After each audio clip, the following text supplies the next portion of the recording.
আমি শুধু আজকের এই তাফসীরুল কোরআন সম্মেলনের পক্ষ থেকে নয়, গোটা বাংলাদেশের প্রায় 17 কোটি মুসলমানের পক্ষ থেকে বর্তমান অন্তর্বর্তীকালীন সরকারের খেদমতে সবিনয় আবেদন জানাতে চাই। যেহেতু দেশে একটা পরিবর্তন এসেছে, যেহেতু দেশকে সংস্কারের কাজে সরকার হাত দিয়েছে, তাই পরিবর্তন এবং সংস্কারের অংশ হিসাবে আগামীতে স্কুলে কলেজে যেটুকু ইসলামী শিক্ষা ছেলে মেয়েদেরকে দিলে এরা নামাজি হতে পারে, এরা উযু গোসল জানতে পারে, পাক নাফাক জানতে পারে, ইবাদত বন্দেগীটা ঠিকমতো করতে পারে, ওই পরিমাণ ইসলামী শিক্ষা স্কুল কলেজের পাঠ্যতালিকায় বাধ্যতামূলক করা হোক। বলেন আপনারা সবাই একমত?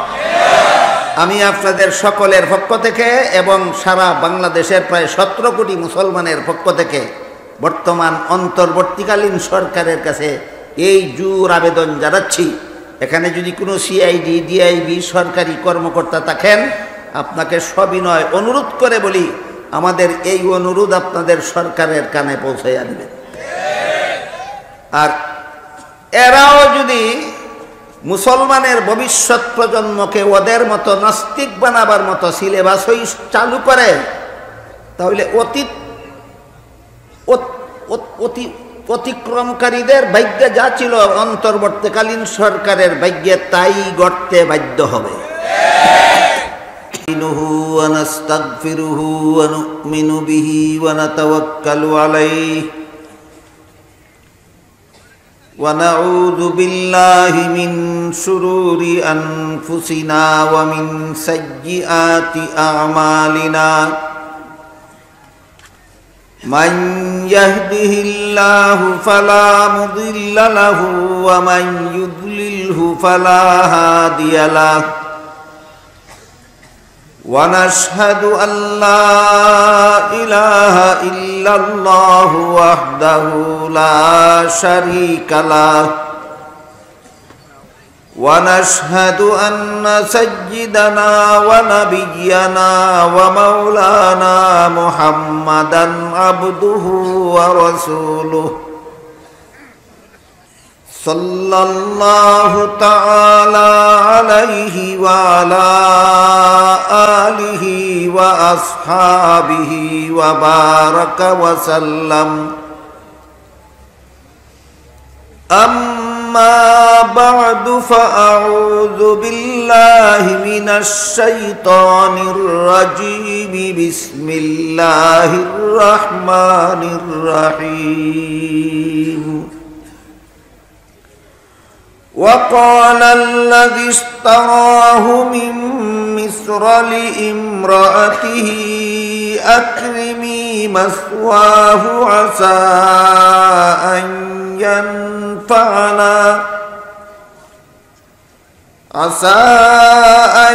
ينفعنا أو نتخذه ولدا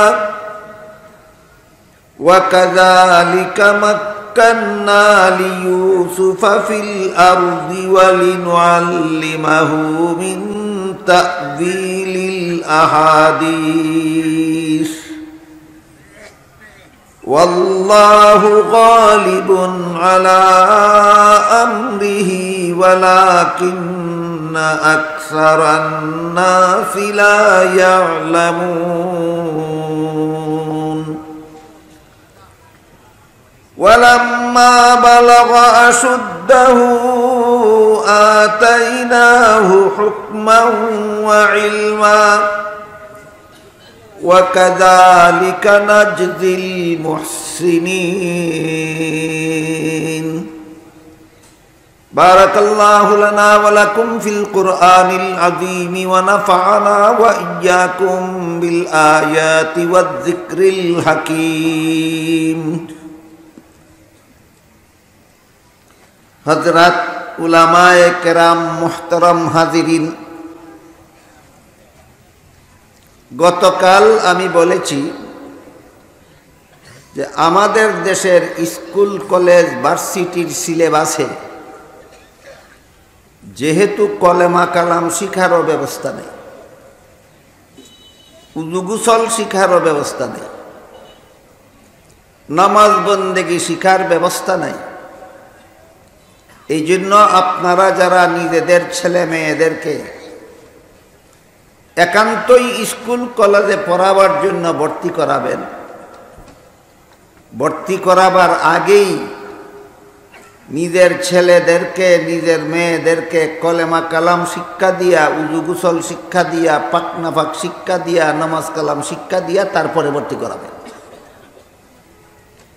আপনি যদি আপনার ছেলেকে আপনার মেয়েকে নামাজি বানাইয়া স্কুলে ভর্তি করেন, তাহলে স্কুলের শিক্ষাগুরুরা আপনার ছেলে মেয়েকে আর বেনামাজি বানাইতে পারবে না।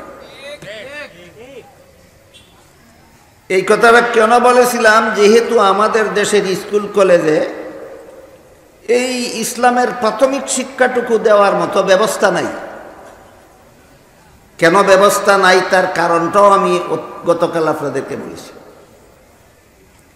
এই দেশের স্কুল কলেজের সিলেবাস তৈরি করার জন্য যাদের হাতে দায়িত্ব দেওয়া হয়, এরা পরিকল্পিতভাবেই এমন একটা সিলেবাস তৈরি করে সরকারের হাতে তুলে দেয়, যে সিলেবাস নিয়ে লেখাপড়া করলে মুসলমানের বাচ্চা লতিফ সিদ্দিকী হতে পারে, যে সিলেবাস নিয়ে লেখাপড়া করলে মুসলমানের বাচ্চা ডক্টর আহমদ শরীফ হতে পারে, যে সিলেবাস নিয়ে লেখাপড়া করলে মুসলমানের বাচ্চা তসলিমা নাসরিন হতে পারে। এটা পরিকল্পিত শয়তানি। যারা সিলেবাস তৈরি করে দিল তাদের তো পেটে পেটে শয়তানি আছে। ওই এমন নাস্তিক্যবাদী সিলেবাস সরকারে গ্রহণ করে কেন? এটা বোঝার জন্য আমাদের দেশে একটা প্রচলিত প্রবাদ আছে, সুরে সুরে খালাত্তো ভাই, 3 সুরে আলী, 1 সুরে বিয়া করে আরেক সুরের হালি। কয়নি? সুরে সুরে খালাত্তো ভাই, 3 সুরে আলী, 1 সুরে বিয়া করে আরেক সুরের আলী। এক দলে নাস্তিক বানাবার সিলেবাস তৈরি করে দেয়, আরেক দলে এটারে অনুমোদন দেয়। 1 সুরে আরেক সুরের আলী বিয়া করছেনি। সুতরাং উভয় পক্ষের পেটে পেটে শয়তানি, যাতে এই দেশের কোটি কোটি মুসলমানের ছেলেমেয়েরা যেন লেখাপড়া করার পরে আর মুসলমান থাকতে না পারে, এরা সবাই যেন ওদের মতো নাস্তিক, ভুকবাদী, বেঈমান হইয়া যায়। এরা সবাই ইসলামের শত্রু। যারা মুসলমানের ছেলেমেয়ের কলেমা কালাম শিখার মতো কথা সিলেবাসে অন্তর্ভুক্ত করে না, এরা যেভাবে ইসলামের শত্রু, ঠিক তেমনি ভাবে যে সমস্ত সরকারেরা এই সিলেবাসকে অনুমোদন করে, এরাও ইসলামের মিত্র। দুটোটা ইসলামের শত্রু। ওই 1 সুরে বিয়া করে আরেক সুরে শালী। এরা ইসলামকে এত ভয় পায় কেন? 17 কোটি মুসলমানের দেশের স্কুলের ছাত্র ছাত্রীদেরকে ইসলামের সামান্য শিক্ষা দিতে এত ভয় পায় কেন? এই জিনিসটা আপনাদের সকলের জানা থাকা দরকার। তার কারণ হইল, যত রকমের অপকর্ম সমাজে আছে, যত রকমের দুর্নীতি সমাজে আছে, যত রকমের জালিয়াতি সমাজে আছে, যত রকমের পাপাচার দুনিয়াতে আছে, যত রকমের গুনার কাজ দুনিয়াতে আছে, সবগুলির পথে বাধা একমাত্র ইসলাম। সবগুলির পথে বাধা একমাত্র। কাজেই মুসলমানের ছেলেফেলেরা যদি স্কুলে গিয়ে ইসলাম সম্পর্কে সামান্য ধারণা অর্জন করতে পারে, তাহলে সুরের দলে চুরি করার সুযোগ পাবে না, ডাকাতের দল ডাকাতি করার সুযোগ পাবে না, সুদকুরের দলে সুদকুর যখন সুদ খাইতে যাবে তখন এরাই বলবে সুদ খাওয়া হারাম, সুদ খাওয়া যাবে না। ঘুষকুরের দল ঘুষ খেতে পারবে না, কারণ ইসলাম হবে তাদের পথে বাধা। খুনির দল খুন করতে পারবে না, কারণ ইসলাম হবে এদের পথে বাধা। সন্ত্রাসীর দল সন্ত্রাস করতে পারবে না, কারণ ইসলাম হবে এদের পথে বাধা। জিনাকারের দল জিনা করতে পারবে না, কারণ ইসলাম হবে এদের পথে বাধা। বুট চুরের দল বুট চুরি করতে পারবে না, কারণ ইসলাম হবে এদের পথে বাধা। বুট ডাকাতের দল বুট ডাকাতি করতে পারবে না, কারণ ইসলাম হবে এদের পথে বাধা। দেশের সম্পদ কোটি কোটি টাকা চুরি করে বিদেশ পাচারকারীর দল এই কোটি টাকার দেশের কোটি টাকা চুরি করে বিদেশ পাচার করতে পারবে না। ইসলাম হবে এদের পথে বাধা। এই জন্য এই এক সুরে বিয়া করে আরেক সুরে শালি কেন, এই দুনু সুরে এই সকল প্রকার দুর্নীতি চালাতে চায়, আর ইসলাম সকল প্রকার অপকর্মের পথে বাধা। আমি কি সংক্ষেপে আপনাদের কি বুঝাতে পারলাম? এরা ইসলামী শিক্ষাকে ভয় পায় কেন? এদের সকল অপকর্মের পথে একমাত্র ইসলামী শিক্ষা বাধা। এদের সকল অপকর্মের পথে একমাত্র ইসলামী শিক্ষা বাধা। তাই আমি শুধু আজকের এই তাফসীরুল কোরআন সম্মেলনের পক্ষ থেকে নয়, গোটা বাংলাদেশের প্রায় 17 কোটি মুসলমানের পক্ষ থেকে বর্তমান অন্তর্বর্তীকালীন সরকারের খেদমতে সবিনয় আবেদন জানাতে চাই। যেহেতু দেশে একটা পরিবর্তন এসেছে, যেহেতু দেশকে সংস্কারের কাজে সরকার হাত দিয়েছে, তাই পরিবর্তন এবং সংস্কারের অংশ হিসাবে আগামীতে স্কুলে কলেজে যেটুকু ইসলামী শিক্ষা ছেলে মেয়েদেরকে দিলে এরা নামাজি হতে পারে, এরা উযু গোসল জানতে পারে, পাক নাফাক জানতে পারে, ইবাদত বন্দেগীটা ঠিকমতো করতে পারে, ওই পরিমাণ ইসলামী শিক্ষা স্কুল কলেজের পাঠ্যতালিকায় বাধ্যতামূলক করা হোক। বলেন আপনারা সবাই একমত? আমি আপনাদের সকলের পক্ষ থেকে এবং সারা বাংলাদেশের প্রায় 17 কোটি মুসলমানের পক্ষ থেকে বর্তমান অন্তর্বর্তীকালীন সরকারের কাছে এই জোর আবেদন জানাচ্ছি।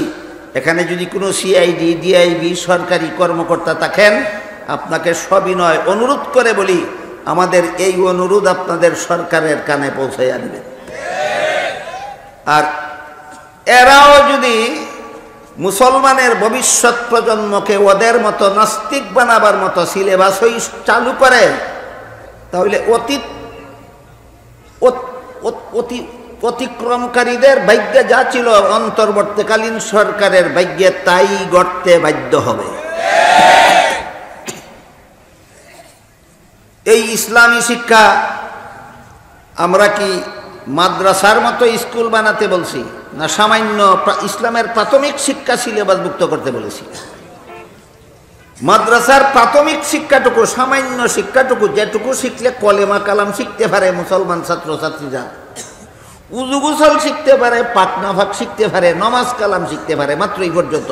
আমি গতকাল হিসাব দিয়েছি আপনাদেরকে, এইগুলি শিখতে বেশির থেকে বেশি একটা ছেলের একটা মেয়ের বেশির থেকে বেশি 1 বছর লাগে, বেশির থেকে বেশি 1 বছর লাগে।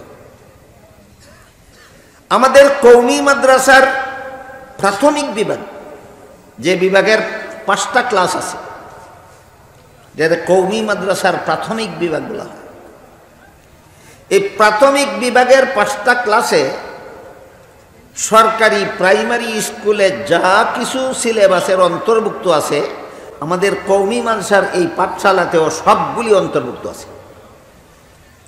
পাঠশালা স্কুলে যে পরিমাণ বাংলা, যে পরিমাণ ইংরেজি, যে পরিমাণ অঙ্ক, যে পরিমাণ ইতিহাস, যে পরিমাণ ভূগোল, যে পরিমাণ বিজ্ঞান পড়ানো হয়, আমাদের কওমি মাদ্রাসার প্রথম 5টা শ্রেণীর ছাত্রছাত্রীদেরকে 16 আনাটাই পড়ানো হয়। তাইলে আমাদের প্রাইমারি বিভাগ আর সরকারি প্রাইমারি স্কুলের সিলেবাসে কোনো বেশ কম আছে? কোনো বেশ কম নেই, বিন্দু মাত্র বেশ কম নেই। শুধু বেশ কম এই ক্ষেত্রে আছে, আমরা প্রাইমারি স্কুলের সবগুলি আমাদের ছাত্রছাত্রীদেরকে শিক্ষা দিয়া এই 5 বছরের ভিতরে কলেমা কালাম শিখাইয়া, উযু গোসল শিখাইয়া, পাক নাফাক শিখাইয়া, নমাজ শিখাইয়া, পাক্কা নমাজি বানাইয়া জান্নাতের পথে পাঠাই। আর সরকারি প্রাইমারি স্কুলে আমরা যা শিখাই তাই শিখায়, কিন্তু উযু গোসল শিখায় না, পাক নাফাক শিখায় না, নমাজ শিখায় না, নমাজি বানায় না, না বানাইয়া আপনাদের কলিজার টুকরা ছেলে মেয়েদেরকে জাহান্নামের পথে পাঠায়। ফরা সমান ওই ফদ 2টা, ফরা সমান ওই ফদ 2টা।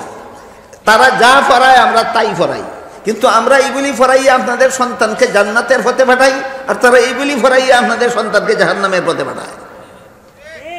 আরেকটা বেশ কম আছে, আমরা প্রাইমারি স্কুলের সিলেবাসের সবটুকু আমাদের ছাত্রছাত্রীদেরকে শিক্ষা দিয়া নমাজি বানাইয়া জান্নাতের পথে পাঠাই, সরকারের 1 পয়সাও না খাইয়া। আর তারা এইগুলি ওই শিক্ষা দিয়া আপনাদের ছেলে মেয়েরে জাহান্নামী বেনামাজি বানাইয়া জাহান্নামের পথে পাঠায়। প্রত্যেকটা শিক্ষক প্রতি মাসে সরকারের 20,000 টাকা খাইয়া, আমরা সরকারের 1 পয়সা না খাইয়া এইগুলি পড়াই, নমাজি বানাই, আপনাদের সন্তানকে জান্নাতের পথে পাঠাই। আর প্রাইমারি স্কুলের তারা এইগুলি পড়ায় বেনামাজি বানায়, জাহান্নামের পথে পাঠায়। এক একজন শিক্ষক প্রতি মাসে সরকারের কত টাকা খাইয়া? এই তুলনামূলক পার্থক্যটা 17 কোটি মুসলমানের বোঝা দরকার, জানা দরকার, জীবন ভর মনে রাখা দরকার। তোমরা যা কিছু পড়াও সবগুলি আমরা পড়াই, তাইলে আমরা এদেরকে নামাজি বানাইতে পারি, তোমরা বানাইতে পারো না কেন? কারণ একটাই, সুরে সুরে খালাতো ভাই, 3 সুরে আলী, 1 সুরে বিয়া করে আর 1 সুরে শালি। কারণ একটাও। আবার কতগুলি বেহায়া আছে, বক্তৃতার সুযোগ পাইলেই কয় উভয় শিক্ষার সমন্বয় সাধন করতে হবে। এই গুড়ার ডিম বুঝস, সমন্বয় সাধন দফে অর্থ বুঝস কি? উভয় শিক্ষার সমন্বয় সাধন করতে হবে। বলেন তো, আমরা কওমি মাদ্রাসার প্রথম 5টা বৎসরে প্রাইমারি স্কুলের সব কিছু পড়াই কিনা? তারা কি নমাজ রোজা খানো শিক্ষা দেয়? সমন্বয় কেমনে হয়? সমন্বয় শব্দের অর্থ শিক্ষক জীবনে কোনোদিন গোড়ার ডিম। সমন্বয় কয় তোমরা যা পড়াও আমরা তাই পড়াইব, তো আমরা যা বানাই তোমরা তাই বানাইবা, তোমরা যা পড়াও আমরা তা পড়াই, কিন্তু আমরা নামাজি বানাই, তোমরা বেনামাজি বানাও কেন? তাহলে সমন্বয় দফত বেটা, তোর হায়া লজ্জা নাই?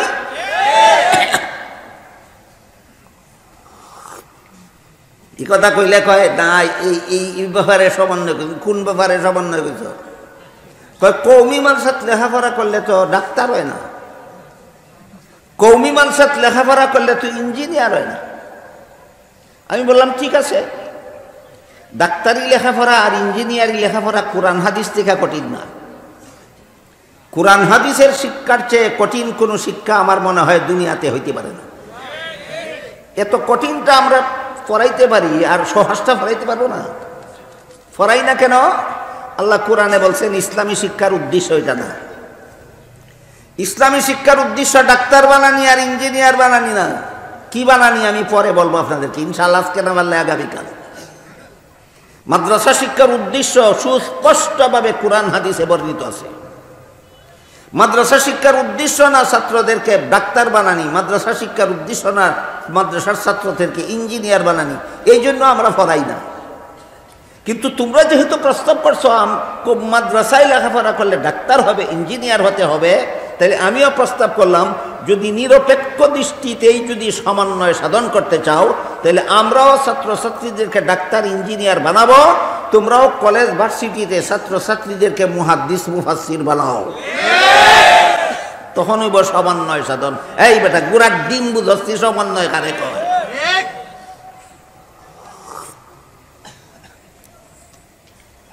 বরং এই ব্যাপারে আমি সমন্বয় সাধনের একটা প্রস্তাব করি আপনাদের কাছে। আপনার পছন্দ হইলে গ্রহণ করবেন, নাইলে আমার কথা আমারে ফিরিয়ে দিবেন।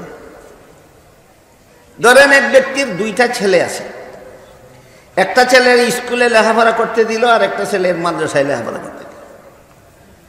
স্কুলের ছেলেটা শেষ পর্যন্ত মেডিকেল কলেজের পরীক্ষায় পাস করে MBBS ডাক্তার হইল, আর মাদ্রাসায় যে ছেলেরে পড়তে দিল এই ছেলে মাদ্রাসায় লেখাপড়া করে একজন বড় আলেম হইল। এই বড় আলেম, মাদ্রাসা পড়ুয়া আলেম যদি আল্লাহ না করুক কোনো জটিল রোগে আক্রান্ত হয়, তার চেয়েও বড় আলিমের প্রেসক্রিপশন নিয়ে ঔষধ খাবে না ডাক্তার ভাইয়ের পরামর্শ নিতেই হবে? নীতি। আপনি যত বড় আলিম হন না কেন, চিকিৎসা আপনি জানেন না, চিকিৎসা আপনার ভাইয়ে জানে। কথা বুঝেন কি না? একজন আলেম যত বড় আলেম হোক না কেন, রোগের চিকিৎসা আলেম জানে না যে ভাই ডাক্তার হইছে সেই ভাই জানে।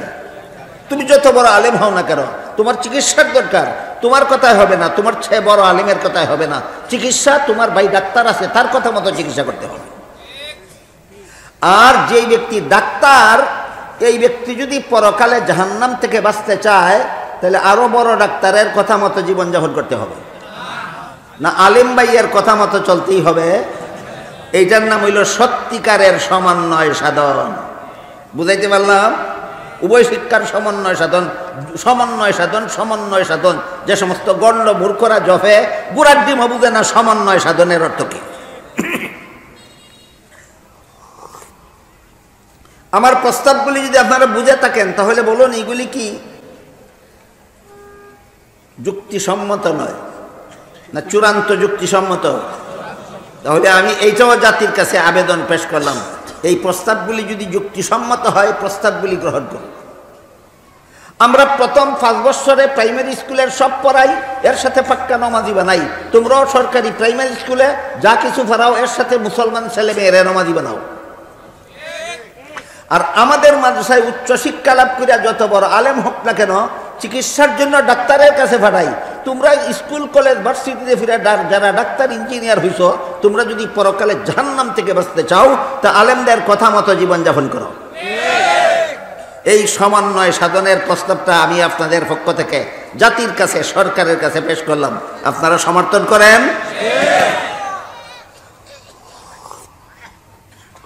ইসলামের প্রাথমিক শিক্ষাটুকু না দিয়া স্কুলে কলেজে ভার্সিটিতে লেখাপড়া করলে যা হওয়ার তাই হয়, যা হওয়ার তাই হয়, যা হওয়ার তাই হয়। এর সংক্ষিপ্ত বিবরণ হইল, যত বড় শিক্ষিত তত বড় দুর্নীতিবাজ হয়, যত বড় শিক্ষিত তত বড় দুর্নীতিবাজ হয়।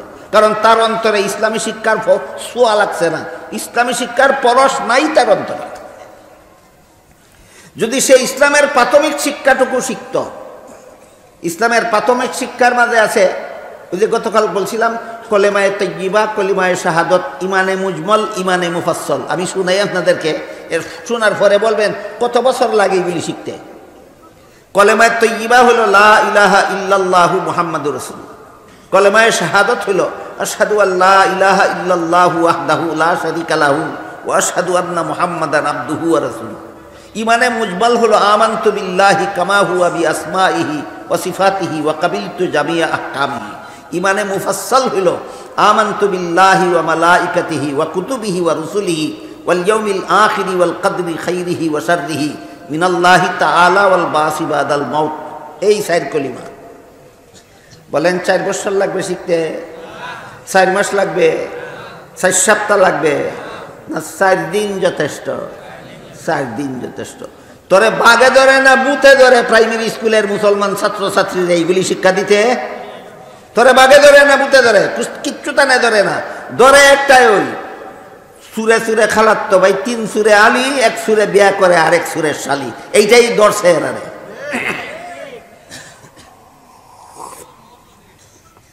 এই চতুর্থ কলিমার শেষ কথাটা কি? চতুর্থ কলিমার শেষ কথা হইল ওয়াল বাসি বাদাল মাউত। মরণের পর আমাকে জীবিত হয়ে আল্লাহর সামনে দাঁড়াতে হবে, জীবনের সকল কাজের হিসাব দিতে হবে। চতুর্থ কলিমার শেষ কথা। যে 4 কলিমা আপনি 4 দিনে শিখলেন মাদ্রাসাত গিয়া, এই 4 কলিমার চতুর্থ কলিমার শেষ কথা হলো ওয়াল বাসি বাদাল মাউত। মরণের পরে আমার জীবিত হয়ে আল্লাহর সামনে দাঁড়াতে হবে, জীবনের সকল কাজের হিসাব দেওয়ার জন্য। বিশ্বাস আছেন আপনারা? শিখায়নি প্রাইমারি স্কুলও, শিখায়নি হাই স্কুলও, শিখায়নি কলেজও, শিখায়নি ভার্সিটির। কেন? সিলেবাসটা অনেক লম্বা, এই জন্য না সুরে সুরে খালাত্তো ভাই হওয়ার কারণে। বুঝেন নাই কিছু? বলেন অনেক লম্বা সময় ব্যয় হয়, এই জন্য শিখায় না। চুরে চুরে খালাত্তো ভাই হওয়ার কারণে শিখায় না। চুরে চুরে খালাত্তো ভাই শিখাইলেই তো, ইসলাম শিখলেই তো এদের সব অপকর্মের পথে বাধা হইয়া দাঁড়াইবে প্রাইমারি স্কুলের ছাত্ররা, এদের সব হারাম কাজের পথে বাধা হইয়া দাঁড়াইবে হাই স্কুলের ছাত্ররা, এদের সকল হারামখুরির পথে বাধা হইয়া দাঁড়াবে কলেজের ছাত্ররা। কাজে এদেরকে এই শিক্ষার থেকে বঞ্চিত রাখা দরকার, অবাধে যেন সকল প্রকার অপকর্ম আর হারাম কাজেরা সমাজে চালাতে পারে।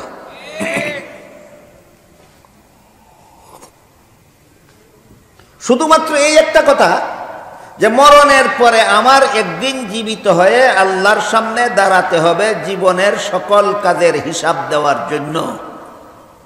এই কথাটা যদি একজন প্রাইমারি স্কুলের একটা ছাত্রর অন্তরে বদ্ধমূল থাকে, একটা ছাত্রীর অন্তরে বদ্ধমূল থাকে, হাই স্কুলের একটা ছাত্র ছাত্রীর অন্তরে যদি এই বিশ্বাসটা মজবুত থাকে, কলেজ ভার্সিটির কোনো ছাত্র ছাত্রীর অন্তরে যদি এই বিশ্বাসটা মজবুত থাকে, তাইলে পারবে জীবনের কোনো কাজে কোনো স্তরে অপকর্ম করতে, পারবে কোনো রকমের দুর্নীতি করতে, পারবে কোনো রকমের জালিয়াতি করতে, পারবে সুদ খাইতে, পারবে ঘুষ খাইতে, পারবে মদ খাইতে, পারবে গাঞ্জা খাইতে, পারবে বুট চুরি করতে, পারবে বুট ডাকাতি করতে পারবে না।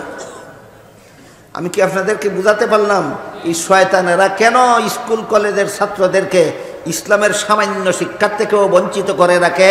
সুরে সুরে খালাত্ত ভাই হওয়ার কারণে। এই বিষয়টা একটু ক্লিয়ার করার জন্য আপনাদেরকে হযরত উমর ফারুক রাদিয়াল্লাহু তাআলা আনহুর একটা ঘটনা বলি, একটা ঘটনা, এই কয়েক মিনিট। আমি অন্যদিন কালকে অথবা এর আগের দিন আপনাদেরকে বলেছি, হযরত উমর ফারুক রাদিয়াল্লাহু তাআলা আনহু আল্লাহর রাসূলের দ্বিতীয় খলিফা ছিলেন। খলিফা কোরআন হাদিসের ভাষা, বর্তমান দুনিয়ার রাজনৈতিক ভাষায় যারা কয় প্রধান শাসনকর্তা, মনে আছে? হযরত উমর যে দেশের প্রধান শাসনকর্তা ছিলেন, এই দেশটা কি বাংলাদেশের সমান একটা দেশ ছিল? পাকিস্তানের সমান না অর্ধেকটা পৃথিবীর সমান? এত বড় বিশাল সাম্রাজ্যের শাসনকর্তা ছিলেন হযরত উমর ফারুক রাদিয়াল্লাহু। জুম্মার দিন দেখা গেল সরকারের একটা সরকারি রিলিফের চাদর ছাড়া এই প্রধান শাসনকর্তার আর কোনো কাপড়ই নাই। শরীর ঢাকা জুম্মার নামাজের ইমামতি করার জন্য ছেলের চাদর ঋণ করতে হয়েছে। ঘটনা শুনছেন না ওই দিন? এই খলিফা ওমর একদিন মরুভূমির রাস্তা দিয়ে কোথাও যাইতেছিলেন, সাথে খাওয়ার কিছু নাই।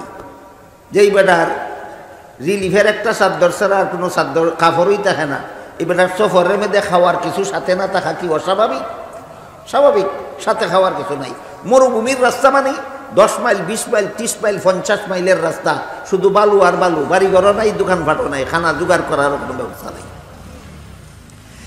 এমত অবস্থায় খলিফা উমরের পেটে বড় খিদা লাগলো। খানা পাবেন কোথায়? সাথেও নাই, রাস্তায় জোগাড় করার ব্যবস্থা নাই। খিদার কারণে উমর কষ্ট করতেছিলেন। এমত অবস্থায় খলিফা উমর দেখলেন মরুভূমির মধ্যে একটা রাখাল ছেলে এক পাল ছাগলের রাখালি করে। ওই রাখাল ছেলে তার পালের একটা দুধের ছাগলের দুধ দোহন করে পান করল। বাংলা ভাষায় দুহন কয়। বৃহত্তর সিলেটের বাইরে বাংলাদেশের অন্যান্য জেলায় কয় দুয়ানি, আমরা বৃহত্তর সিলেট জেলায় কয় কিরানি। আপনারা কোনটা কইলে বুঝবেন বলেন? খলিফা উমর দেখলেন রাখাল ছেলে তার ফালের একটা দুধের ছাগলের দুধ কিরাইয়া খাইছে। তাই খলিফা উমর রাখাল ছেলের কাছে গিয়া বললেন, রাখাল ভাই, তোমারে দেখলাম একটা দুধের ছাগলের দুধ দোহন করে পান করছো, দয়া করে আর একটা দুধের ছাগলের দুধ দোহন করে আমাকে একটু পান করতে দাও, আমার পেটে বড় খিদা। খলিফা উমরকে এই রাখাল ছেলে দেখছে না কোনোদিন, নাম তো শুনছে। ওই দেশের প্রধান শাসনকর্তার নাম তো দেশের ওগুলোই শুনে, দেখার সুযোগ পায় কজনে? বলেন তো, বর্তমান বাংলাদেশের তত্ত্বাবধায়ক সরকারের প্রধানকে? নাম তো বলেছেন ডক্টর ইউনূস সাহেব। কজনে দেখছেন? আমিও দেখছি না, আমি জীবনে কোনোদিন ওনারা দেখছি না, কিন্তু নাম শুনছি গদিতে বসার আরো আগের থেকে নাম শুনি। এরকম ওই রাখাল ছেলে খলিফা উমরের নাম জানে, কিন্তু ইনি যে খলিফা উমর দেখছে না কোনোদিন, চিনে না। সে কল্পনাও করতে পারলো না যে খলিফা উমর মরুভূমির রাস্তা দিয়ে যাইতেছেন, তার পেটে খিদার সাথে খাওয়ার মতো নাই, এটা তার কল্পনা করার মতো ব্যাপার না। তাই রাখাল ছেলে খলিফা উমরকে একজন সাধারণ পথের মুসাফির মনে কইরা কইল, মুসাফির ভাই, এই ছাগলের পালের মালিক আমি না, আমি মালিকের বেতনভোগী চাকর। আমি যে মালিকের ছাগলের পালের রাখালি করি, এর বিনিময়ে মাস শেষে মালিকে আমারে যে নগদ টাকা দেয় সেটাও আমার বেতন। রাখালি করার সময় পেটে খিদা লাগলে মালিকের একটা দুধের ছাগল দোহন করে পান করি, ওইটাও আমার বেতন। তুমি যেহেতু আমার মালিকের বেতনভোগী চাকর না, কাজেই মালিকের অনুমতি ছাড়া আমি তোমার এক ফোঁটা দুধও দিতে পারবো না। মালিকের অনুমতি ছাড়া এক ফোঁটা দুধও দিতে পারবো না। খলিফা উমর এই রাখাল ছেলের এই কথা শুনিয়া তিনি বুঝতে পারলেন যে আমার আর খিদা নিবারণের কোনো উপায় নাই। তারপরও তিনি দুঃখিত না হইয়া আনন্দে তার আত্মাটা ভরে গেল, আত্মাটা তুষ্ট হয়ে গেল। কেন? যে আমার পেটের খিদা গেলে গেল, না গেলে নাই। আমার দেশের একটা অশিক্ষিত মূর্খ রাখাল ছেলে, সে যে মালিকের অনুমতি ছাড়া মালিকের মাল কেউ দেয় না, এত বড় আমানতদার যে আমার দেশের একটা রাখাল ছেলে, এতেই আমার আত্মাটা তুষ্ট। তবে সর্বযুগেই কিছু বাটপার এমন থাকে, মঞ্চে দাঁড়িয়ে যখন বক্তৃতা দেয় এমন মজার মজার সুন্দর সুন্দর নীতি বাক্যের কথা কয়, যেমন বোঝা যায় নবীগণের মতো কথা কয়, আর কাজ করে সময় দেখা যায় ফেরাউনের মতো কাজ করে। এই অপকর্মটা বেশিরভাগ হয়ে থাকে রাজনৈতিক নেতাদের পক্ষ থেকে। বর্তমান জমানার যত বড় বড় রাজনৈতিক নেতা আছে, এর মধ্যে শতকরা ৯৯টা রাজনৈতিক নেতা এই রকমের বাটপার, মঞ্চে দাঁড়িয়ে বক্তৃতা দেয়, নবীগণের মতো সুন্দর সুন্দর কথা বলে, আর কর্মক্ষেত্রে গিয়া ফেরাউনের মতো কাজ করে। একটাই বলে বক্তৃতা তুছিল, হে বলে ডেলি ৮০ রাকাত তাহাজ্জুদের নামাজ পড়ে। এই তাহাজ্জুদ কি, এই নামাজটা কি ইবাদতের নামাজ না রাজনৈতিক নামাজ? রাজনৈতিক, এটা ইবাদতের নামাজ না, এটা রাজনৈতিক নামাজ। এরকম কেউ কেউ রাজনৈতিক তসবিহ পড়ে, কেউ রাজনৈতিক কোরআন তেলাওয়াত করে। একটু কই আপনারা রে উমরের ঘটনাটা, বাকি অংশটা একটু পরে কই। পাকিস্তানে যে সময় বেনজির ভুট্টো প্রধানমন্ত্রী ছিল, ভুট্টো তসবিহ পড়ে। এটা নাস্তিক, এটা আল্লাহ রসুল বিশ্বাস করে না, তসবিহ। একজন আলিম জিজ্ঞাসা করলেন, দেখা তুমি আজকাল তসবিহ পড়ো কেটা লাগে? কি এর তসবিহ পড়ো? কয় আয়াতুল কুরসির তসবিহ পড়ি। আলিম কইলেন, আয়াতুল কুরসি তো অনেক লম্বা, তুমি এত তাড়াতাড়ি দানা টানো কেমনে? কয় আমি শর্টকাট করে লইছি। কেমনে শর্টকাট করছো?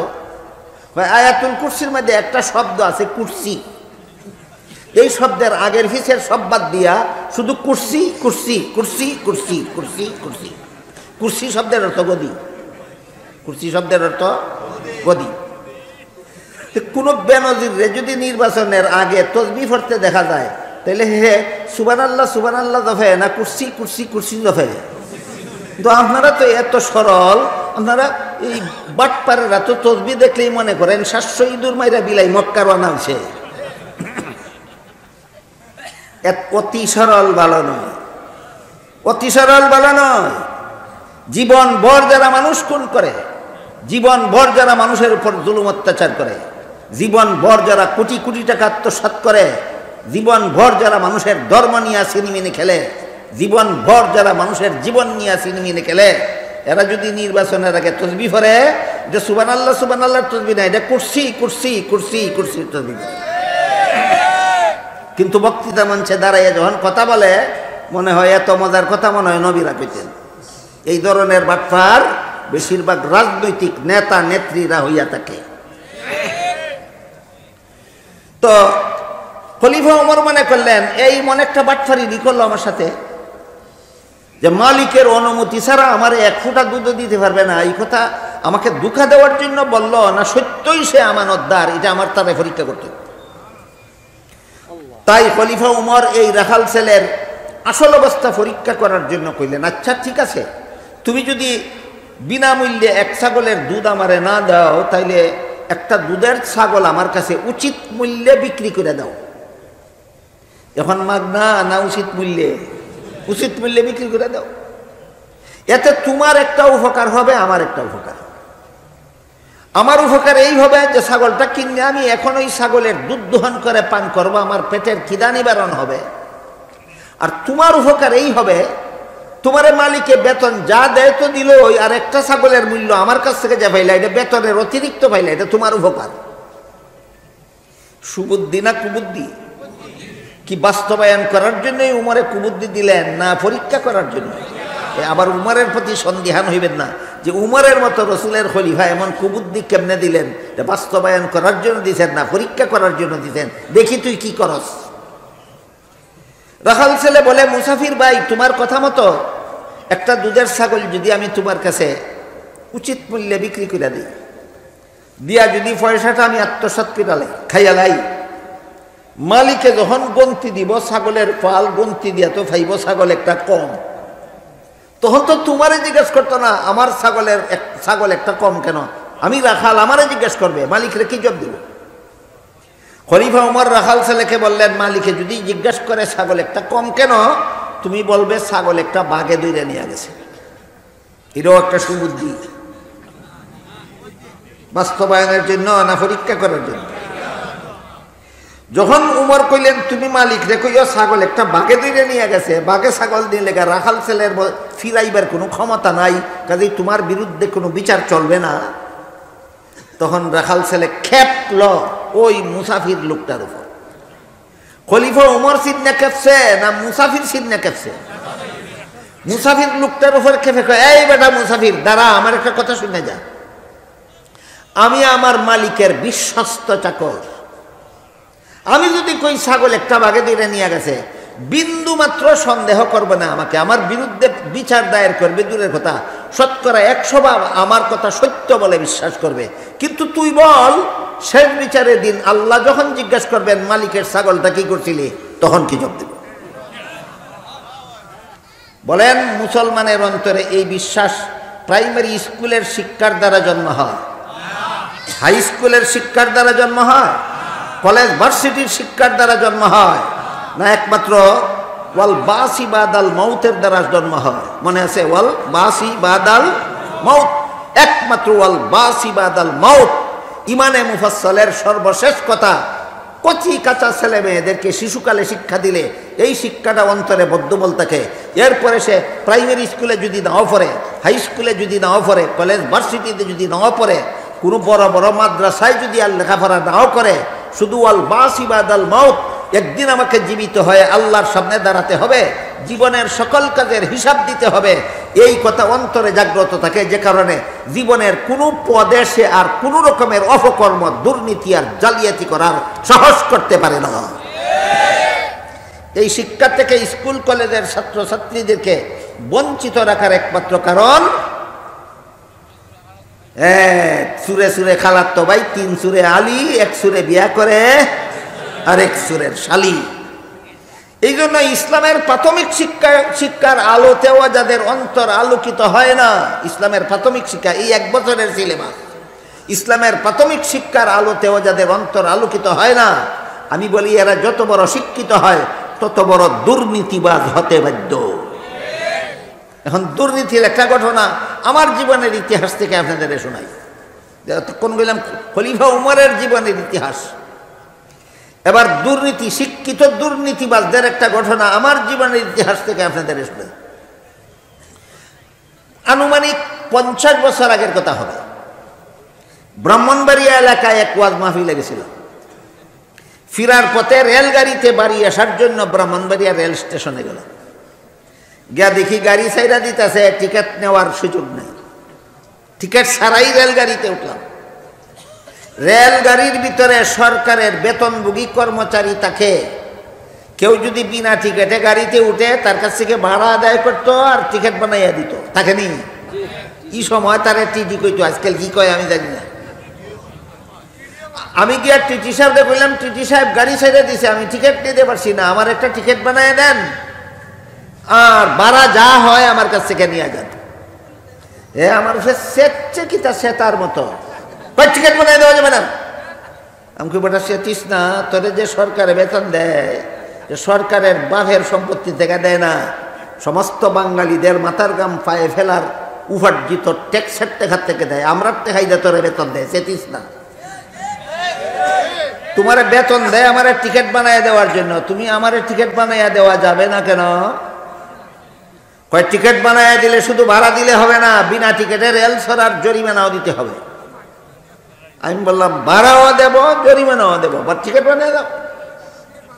এখন আর সেতে না, এখন কয় হুজুর আপনার জরিমানা তো লাগবেই না, ভাড়াও সবটা লাগবে না, বিনা টিকিটে যা মনে চায় আমারে দিয়ে দিন।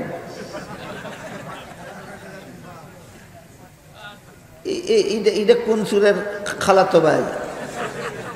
এটা তুমি শালাতো ভাই দেখো, তুই সুরের খালাতো ভাই না শালাতো ভাই রে? কই হুজুর জরিমানা তো লাগবেই না, উচিত বাড়াও লাগবে না, যা মানে চাই ঠিক আমাকে দিয়া দেন, টিকিট ছাড়া, টিকিট ছাড়া। এটা নীতি না দুর্নীতি? এ অশিক্ষিত ছিল বললে সরকারে তারা চাকরি দিছে, না শিক্ষিত? এতক্ষণের কথা বুঝে থাকলে আপনার বলতে হবে এই শিক্ষিত লোকটা দুর্নীতিবাজ হলো কেন? ইসলামের প্রাথমিক শিক্ষা থেকে বঞ্চিত থাকার কারণে। এই ধরনের দুর্নীতিবাজ সারা দেশবাসীরা এরা বানাইতে চায়, যেন সুরে সুরে খালাত্ত ভাই হইয়া সবাই চুরি করতে পারে, কেউ কাউরে না ধরে। এই জন্য সুরের দল জাগতিক শিক্ষা প্রতিষ্ঠানে ইসলামের প্রাথমিক শিক্ষাটুকু চালু করতে রাজি না।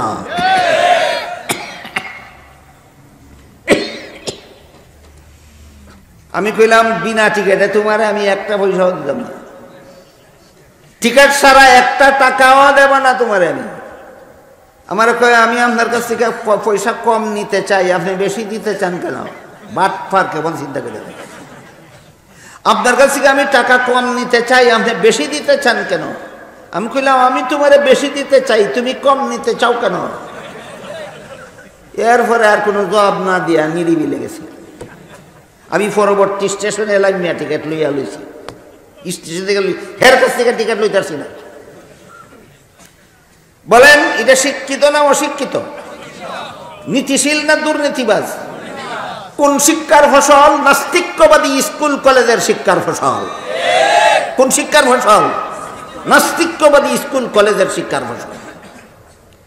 আরেকদিনের ঘটনা আপনাদের হয়তো জানা আছে, হযরত হাফিজি হুজুর রহমতুল্লাহি আলাইহি প্রেসিডেন্ট নির্বাচনে দাঁড়াইছিলেন। কত সনের কথা, সনটা আমার মনে নাই।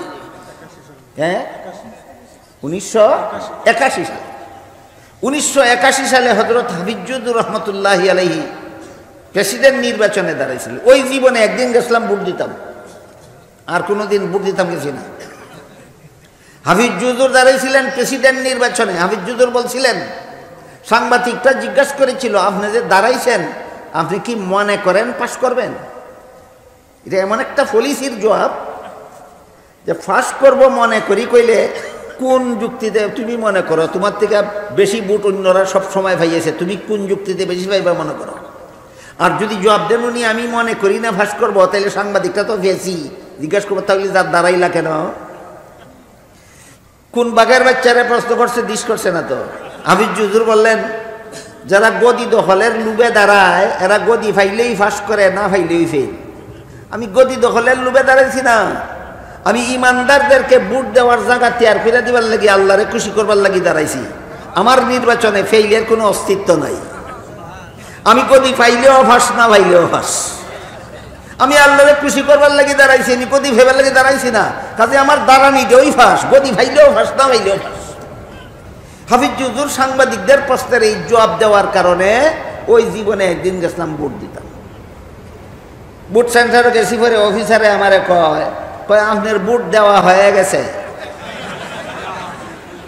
যে সুরে দিল ভোট আর যে সুরে লইল, এই দুটোটা অশিক্ষিত না শিক্ষিত? এরকম শিক্ষিত সুর বাংলাদেশে বর্তমানে আর নাই। ওই 50 বছর আগে রেলগাড়ির মধ্যে যে একটা শিক্ষিত সুর ভাইছিলাম টিটি, এইরকম শিক্ষিত সুর বাংলাদেশে আর নাই। তাহলে যদি বলেন আপনারা আছে, আপনাদের বলতে হবে শিক্ষিত হইয়া এত বড় দুর্নীতিবাদ হয় কেন? শিক্ষিত হইয়া অত বড় চোর হয় কেন? কারণ একটাই, স্কুল কলেজ ভার্সিটির মুসলমান ছাত্রছাত্রীদেরকে এই শয়তানেরা ইসলামের প্রাথমিক শিক্ষা থেকে বঞ্চিত করে রেখেছে, এইভাবে অবাধে চুরির কর্ম চালাবার জন্য। কালকের থেকে আজকে এই পর্যন্ত যা আলোচনা হইল, শুধু কালকে বলছিলাম যে শিক্ষা দুই প্রকার, একটা জাগতিক শিক্ষা, একটা ইসলামী শিক্ষা। এই পর্যন্ত মাত্র জাগতিক শিক্ষা সম্পর্কে সামান্য আলোচনা আপনাদের সামনে তুলে ধরলাম। ইনশাআল্লাহ আগামীকাল যদি আপনারাও আসেন, আমাকে আল্লাহ বাঁচিয়ে রাখেন, আগামীকাল ইসলামী শিক্ষা সম্পর্কে আপনাদের সামনে আলোচনা পেশ করা হবে। এই পর্যন্ত যা শুনলাম শুনাইলাম, আল্লাহ এর আলোকে আমাদের জীবন গড়ার তৌফিক দান করুন, আমিন। সুবহান রাব্বিকা রাব্বিল ইজ্জাতি আম্মা ইয়াসিফুনা ওয়া সালামুন আলাল মুরসালিন ওয়ালহামদুলিল্লাহি রাব্বিল আলামিন।